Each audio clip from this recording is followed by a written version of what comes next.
ఇక్కడ ఆల్రెడీ వచ్చినటువంటి జిందాల్ని దొంగని చేసి చూపించాం, అదానీని దొంగని చేసి చూపించాం, అంబానీని అమ్మనాబూతులు తిట్టించాం మీడియాలో.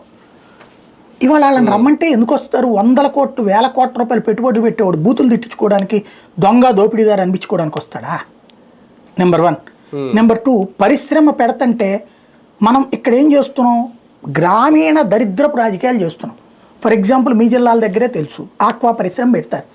దాని మీద అంతకుముందు చంద్రబాబు టైంలో జగన్మోహన్ రెడ్డి టైంలో పవన్ కళ్యాణ్ ఇప్పుడు మంత్రి అయిన తర్వాత మళ్ళీ కూడా వచ్చింది కదా, ఏది ఆక్వా పరిశ్రమకి పైపులు వేయలేదు, లేకపోతే ఇంకోటి వేయలేదు అన్నటువంటిది.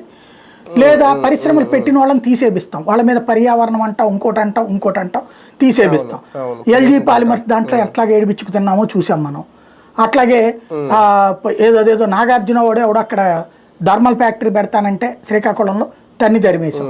స్థానిక రాజకీయ నాయకుడిని మెప్పించాలి, సర్పంచ్ని మెప్పించాలి, ఎంపీటీసీని మెప్పించాలి, జెడ్పీటీసీని మెప్పించాలి, ఆ పైన ఉన్నటువంటి వాళ్ళని మెప్పించాలి, ఎమ్మెల్యేని మెప్పించాలి.